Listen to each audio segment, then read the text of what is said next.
हमारे पाठ समय सुबह का के प्रश्न उत्तरों पर चर्चा करेंगे। हमारा पहला प्रश्न है, सुबह के समय कौन कौन महका? तो सुबह के समय बाग बगीचा और आंगन महका। प्रश्न 2, कानों में किसकी आवाज़ें गूंजने लगी? कानों में मुर्गों, चिड़िया और कोयल की आवाज़ें गूंजने लगी। प्रश्न 3, अंगड़ाई लेकर कौन जागी? कलियां अंगड़ाई लेकर जागी। इसके बाद रिक्त स्थानों की पूर्ति करें।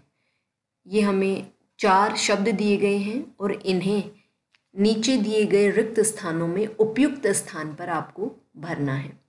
बाग बगीचा, आंगन महका, कूक उठी है कोयल काली, फीका पड़ा चांद का मुखड़ा, मुर्गों ने उठ बांग लगाई।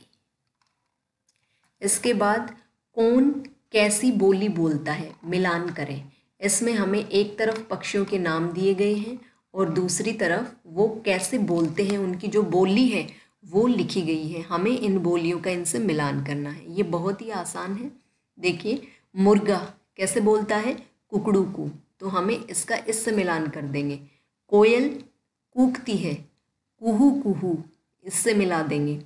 चिड़िया ची ची करती है, भौरा गुनगुन करता है, कौवा कांव कांव करता है, इसको इससे मिलाएंगे, है ना। तोता टी टी करता है। इसके बाद हमारा अगला प्रश्न है, सुबह उठकर हम क्या क्या काम करते हैं? तो सुबह उठकर, इसका जवाब है, सुबह उठकर हम नित्य कर्म, तो जो दैनिक नित्य कर्म हैं वो तो सभी करते हैं। जैसे हम सुबह उठे, हाथ मुंह धोया, उसके बाद हम शौच स्नान आदि से निवृत्त हुए और फिर हमने नाश्ता वगैरह किया। लेकिन इसके अलावा हम सुबह उठ के और भी कुछ काम करते हैं, है ना, क्योंकि रात को पूरी नींद लेने के बाद हम ऊर्जा से भरपूर होते हैं, हमें बहुत सारी एनर्जी होती है।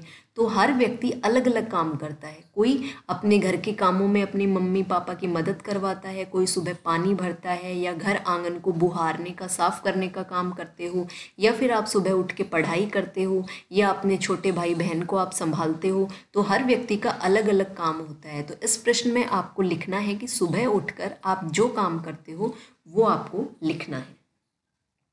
प्रश्न 4, प्रातःकाल कौन कौन से पक्षियों की आवाज़ सुनाई देती है? इसका जवाब है, प्रातःकाल हमें मुर्गे, चिड़ियों और कोयल की आवाज़ सुनाई देती है। प्रश्न 5, पूरब में लाली किस समय फैलती है?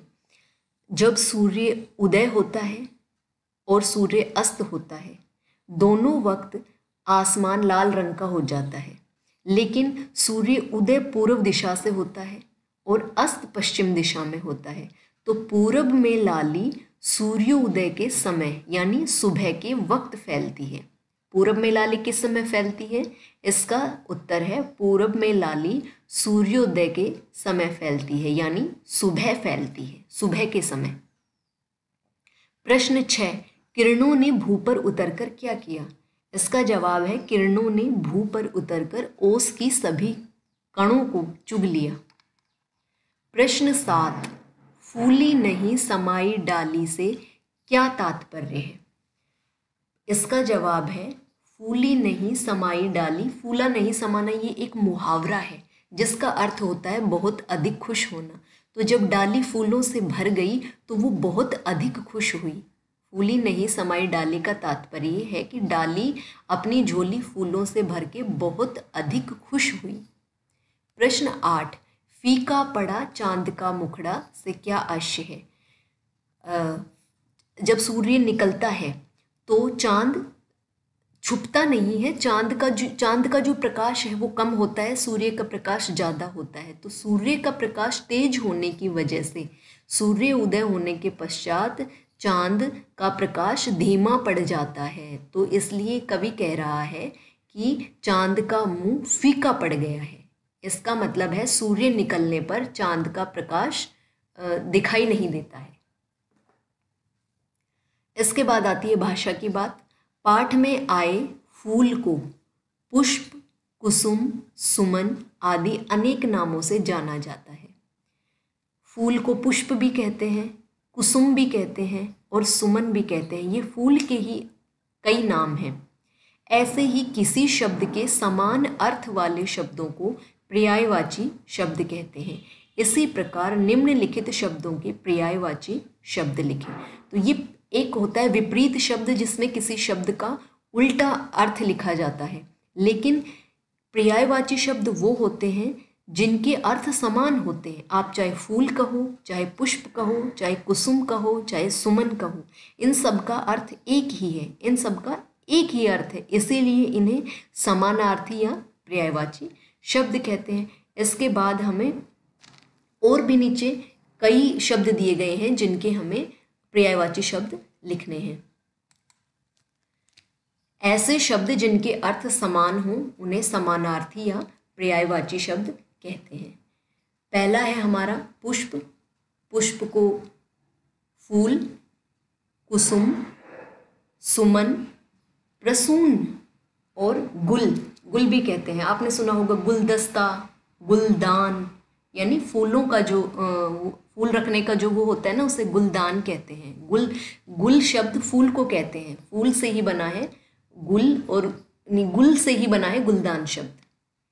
इसके बाद है रात। रात रात्रि को कहते हैं। निशा भी रात को कहते हैं।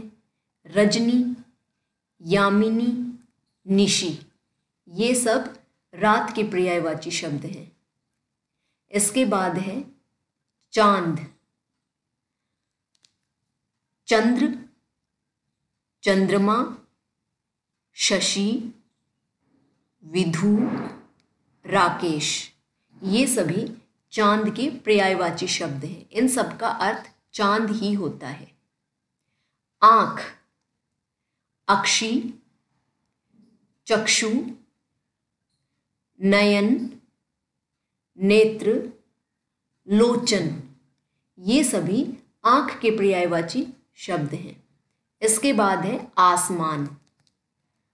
आकाश, गगन, नभ, व्योम, फलक और अंबर, ये सभी आकाश के पर्यायवाची शब्द हैं। इन सभी शब्दों को आपको याद करना है। इनमें से कम 3 या 4 पर्यायवाची शब्द तो आपको याद होने ही चाहिए, और नोटबुक में आपको ये सारे लिखने हैं और इन्हें याद भी करना है। इसके बाद यह भी करें, इस पाठ के आधार पर सुबह का वर्णन अपने शब्दों में लिखकर कक्षा में आपको सुनाना है। इसके तहत आप बस ये कविता याद ही कर लेना। सारणी की पूर्ति करें। हमें दिया गया है फूल व फल का नाम और आगे लिखना है रंग का नाम। फूल, कोई भी फूल लेना है या फल लेना है। जैसे इसमें गुलाब दिया गया है, तो गुलाब का रंग कैसा होता है? लाल। इसी तरह से हमें और भी फूलों के नाम लिखने हैं। जैसे गुड़हल जो फूल है वो भी लाल रंग का होता है। इसी तरह से गुलाब लाल रंग का होता है। एक कमल गुलाबी रंग का फूल होता है। एक नील कमल होता है जो नीले रंग का कमल होता है। गेंदा पीले रंग का होता है। सूरजमुखी भी पीले रंग का फूल होता है। और अमलतास भी पीले रंग का एक फूल होता है। इसी तरह से कुछ सफ़ेद रंग के फूल होते हैं, जैसे चंपा, चमेली, मोगरा, रात की रानी, ये सफ़ेद रंग के फूल होते हैं। और एक नारंगी रंग का फूल होता है जिसे पलाश या ढाक का फूल कहते हैं। इस तरह से आपको और भी जो जिन फूलों के नाम आप जानते हो उनके नाम लिखने हैं और सामने उनके रंग लिखने हैं। इसके बाद एक गतिविधि है जिसे आपको अपनी कॉपी में सुंदर तरीके से करना है। आप अपनी मनपसंद के 4 फूल या फलों के चित्र बनाकर रंग भरें। इनमें आपको अपनी पसंद के 4 फूल या फलों के चित्र बनाने हैं और उनमें सुंदर रंग भरना है। आज बस इतना ही। धन्यवाद।